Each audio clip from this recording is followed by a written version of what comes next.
Hello everyone, welcome back to 3 News Now. I'm Stephanie Haney and today is Wednesday, July 21st. Thank you for being here for the top stories from WKYC.com and our WKYC app.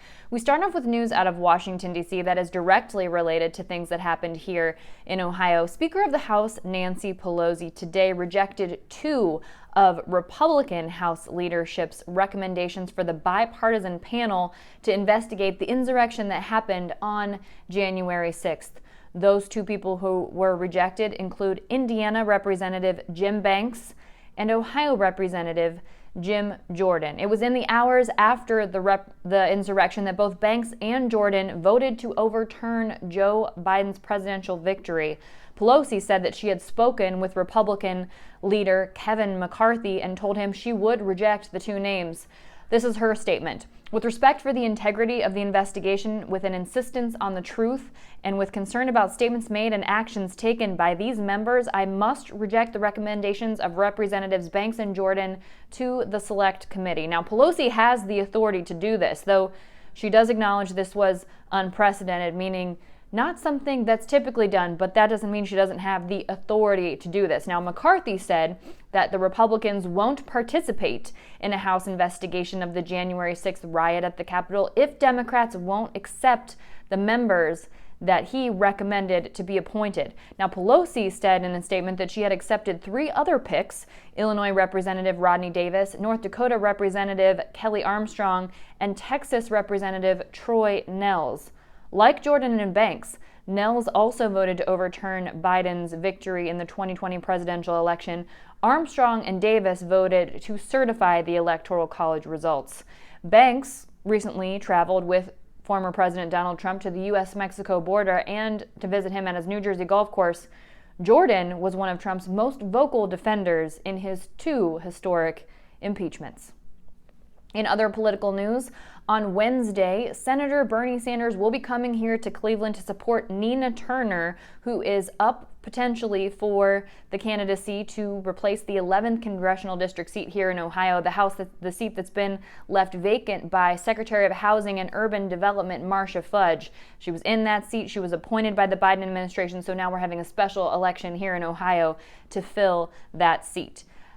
Sanders will headline a Get Out the Vote rally on July 31st for the Turner campaign, currently looking to fill that spot left vacant by Fudge. This will be held at the Agora Theater, and it will feature a walk to the polls with prominent figures and musicians, all working to get out the vote for the former state senator who's hoping to head to Washington, D.C. to fill that seat later this year. Now, Sanders was one of the first major politicians to throw his support behind Turner. Turner was an ally of his, campaigning for Sanders when he was running for president in 2016 and in 2020. In December 2020, he endorsed her and said this of Turner: "I've gotten to know Nina Turner over the last 5 years. She deeply cares for working families and has the heart to be an effective, unwavering fighter for them in Congress. I am proud to endorse her candidacy." Now, it was last week that U.S. Representative Alexandra Ocasio-Cortez announced that she would also travel here to campaign for Turner. Here is what AOC said: "Nina Turner has shown through years of public service that she's an effective legislator who can build coalitions and get things done without sacrificing her principles. She has the courage to ask for more and the skills to deliver. I can't wait to travel to Ohio to knock doors for Nina Turner and help turn out the vote." Now, what we are voting for right now in Ohio, this is for the primary to see who will run against whatever Republican will run for the open seat left vacant by Marcia Fudge. There are multiple candidates in the running. We have those listed at WKYC.com. You can find more information about those candidates there. The early voting started 2 weeks ago for the primary. That will continue until August 2nd. The primary election is August 3rd. The actual special election will be part of the general election on November 2nd. So between now and August 3rd, the person who will run on the Democratic ticket and the person who will run on the Republican ticket, and if there are any people running on independent tickets, that will be determined. And then November 2nd, the actual election.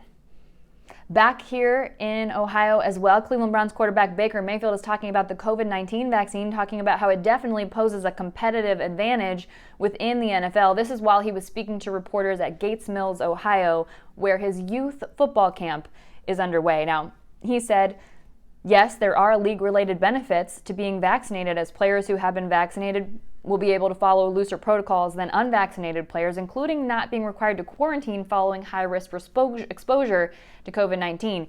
He mentioned that last year was a learning curve for a lot of people and everyone was sort of getting to know the protocols. Here's a quote from Baker Mayfield. "It definitely poses a competitive advantage for higher vaccine rates on your team just because of the close contact rates and what happens if somebody does unfortunately get COVID and what can happen to the rest of the building." Now, if you remember last season, the Cleveland Browns had multiple players miss games due to COVID-19 exposure.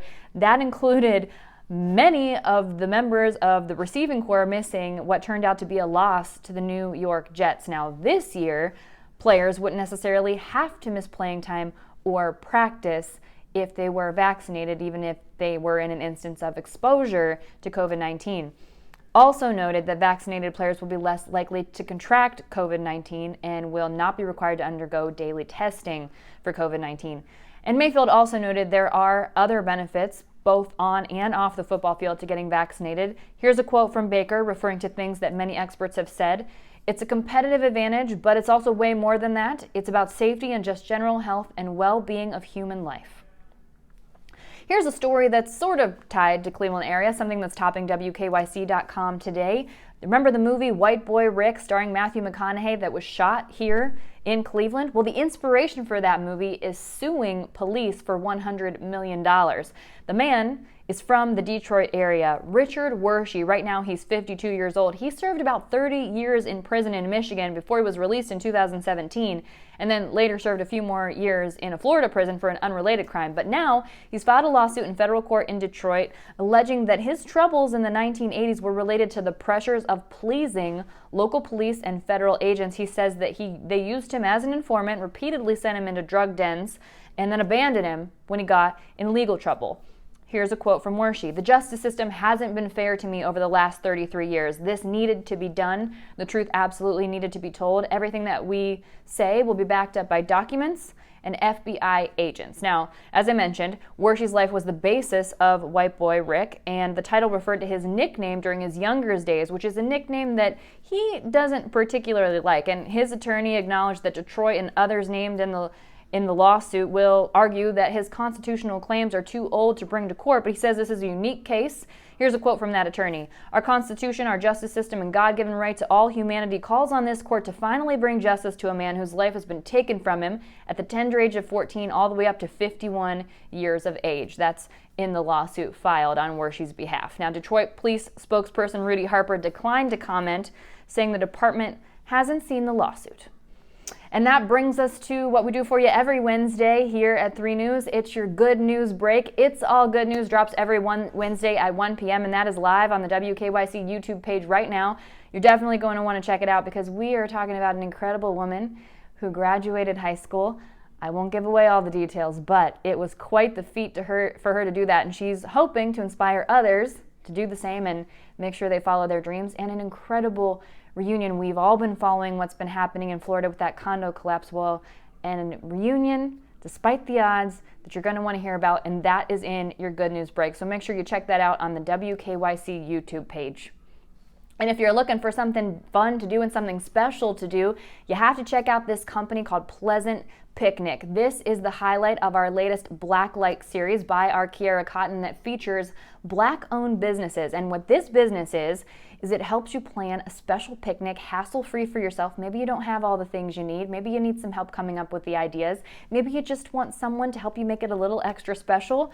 Well, Sarda Steele is the woman for you. This is her business and it operates year-round, and she will take your picnic ideas and turn them into something very special. Remember, it is all year round, something you might not realize with us getting a little bit of weather here in Northeast Ohio. Now, guests can pick their own theme or they can choose a standard package and really make it your own. You can add games, charcuterie boards, music, other things to personalize it and make it very special. She says no matter what it is, if it's a picnic for 2 or a picnic for 20, she will go all out to make your experience incredibly special. We have her information linked on WKYC.com. You can also find her on Instagram at pleasant_picnic.